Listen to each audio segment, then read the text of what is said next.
পরে দেখাবো, আমি তো এখন পরে ক্যারেজ দেখাবো।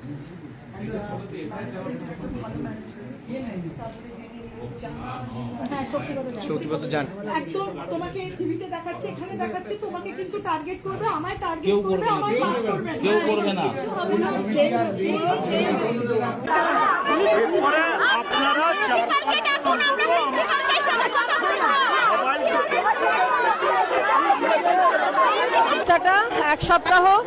বাচ্চাটা এক সপ্তাহ স্কুল ছুটি করেছে, শরীর খারাপ ছিল, 13 তারিখে এসে স্কুলে প্রথম ক্লাস থেকেই তার শরীরটা খারাপ লাগতে শুরু করে। সে ম্যামকে জানায় যে তার শরীর খারাপ লাগছে, সে বাড়ি যেতে চায়। ম্যামরা কোনো কথায় গুরুত্ব না দিয়ে তাকে হেড ডাউন করে থাকতে বলে ফার্স্ট পিরিয়ড থেকে। এরকম করে 6খানা পিরিয়ড বাচ্চাটা এই গরমের মধ্যে হেড ডাউন করে বসে থাকে। কোনো ম্যাম ওর কোনো হেল্প করতে আসেনি।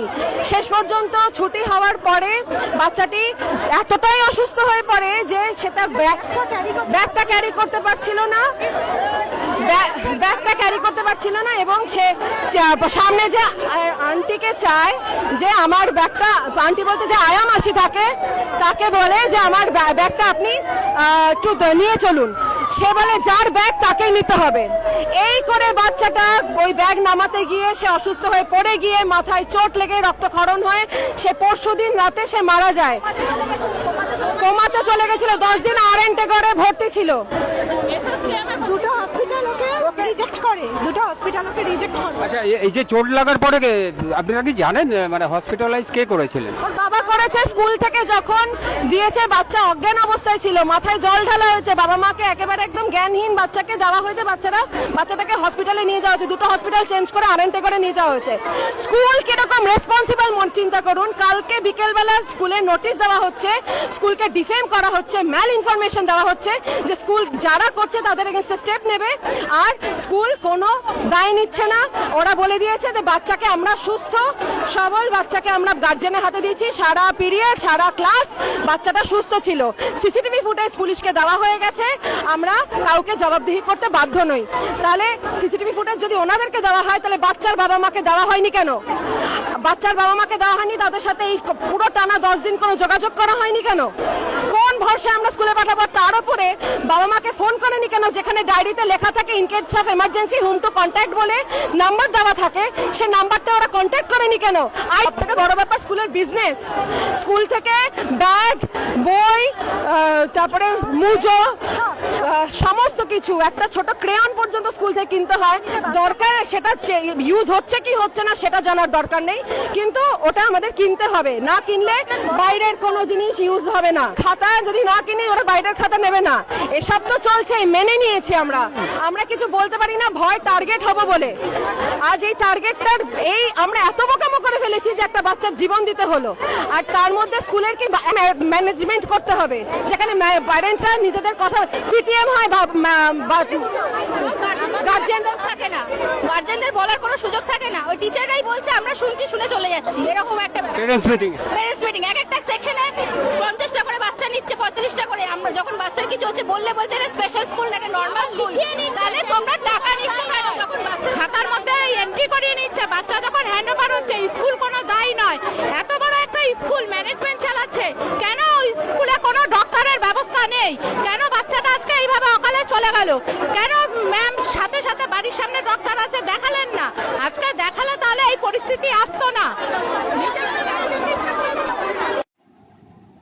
তো আজকে সারাদিন ধরে যে আপনাদেরকে নানান রকম লাইভ দেখালাম, গুরুত্বপূর্ণ তথ্য আপনাদের সামনে তুলে ধরলাম, সেটা শেষ পরিণতি জানাতে আপনাদেরকে এই ভিডিওটা করে দেখাচ্ছি। তো ভিডিওটা শুরুতেই বলে দিই যে এখন হয়তো ম্যাক্সিমাম লোকেরাই জেনে গেছো যে কী ঘটনা ঘটেছে মহর্ষি বিদ্যা মন্দিরের 3য় শ্রেণীর ছাত্র আয়ুষ কুমার নাথের। সেই স্কুলে আমার মেয়েও পড়ে। তো স্কুলের যা এরকম ইরেসপন্সিবিলিটি, তাদের দায়শূন্যতা ভাব, এই সমস্ত কিছুর প্রতিবাদ আজকে আমরা করেছি। স্কুলের কর্তৃপক্ষের তরফ থেকে যে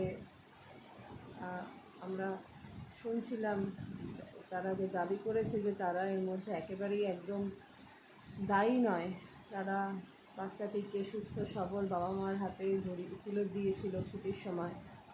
সমস্ত কিছু এভিডেন্স জোগাড় করা আর স্কুলের প্রিন্সিপালের সাথে দেখা করাই ছিল আজকে আমাদের মেইন মোটিভ। রাজেশ কুমার নাথ 13 তারিখে স্কুলে গিয়ে 6টা ক্লাস অসুস্থ অবস্থায় ক্লাস করে ম্যামদের কাছে সাহায্য চেয়ে না পেয়ে শেষ পর্যন্ত সিঁড়ি থেকে পড়ে গিয়ে তার কোমায় চলে যাওয়া 10 দিন, আর তারপরে পরশুদিন তার মৃত্যু হয়।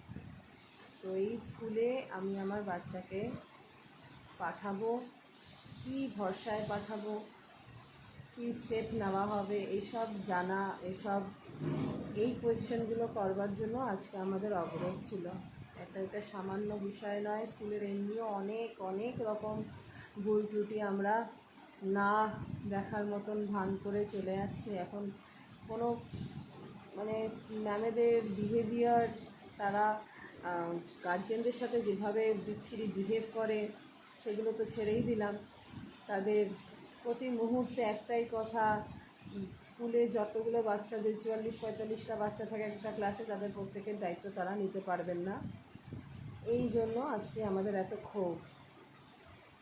আর একটা বাচ্চার প্রাণ নিয়ে যে খেলাটা ওরা করলো সেটা তো রয়েছে। তো আজকে সারাদিনে যা যা ঘটেছে সেগুলো কয়েকটা ক্লিপিংস আপনাদের সামনে আমি তুলে ধরলাম। আর আজকে যে সফলতাটা আমরা পেয়েছি, যে স্কুলের প্রিন্সিপাল আর স্কুলের আরও 2জন, যে ক্লাস টিচার আর একজন অ্যাডমিনিস্ট্রেশনের একজন প্রধান হোতা, নাম তাকে জানাবাবু বলেই প্রত্যেকে চেনে, তার নন বেলেবল ওয়ারেন্টে তাদের জেল হয়েছে, তারপর তাদের কোর্টে শুনানি হবে। এই যে পুরো আমাদের যে জয়টা হলো পুরোপুরি, এটার দায় আমরা শ্রীমতী পাপিয়া অধিকারী মহাশয়াকে দিতে বাধ্য। কারণ উনি না আসলে আজও ওনাদের সাজা হতো না। আজ উনি গিয়ে পুলিশ নেতাজিনগর পুলিশে গিয়ে চাপ দিয়ে জোর করে, যেটা পুলিশরা বেইলেবল কেস করেছিল সেটা উনি নন বেলেবল কেসে পরিণত করলেন। ধন্যবাদ আপনাকে শ্রীমতী পাপিয়া অধিকারী মহাশয়া। আপনার এই কাজ দেখে আমরা ভরসা পাচ্ছি যে হ্যাঁ, আগামী দিনগুলো আমাদের অনেকটা সুরক্ষিত হতে চলেছে। ধন্যবাদ আমাদের রাজ্য সরকারকে।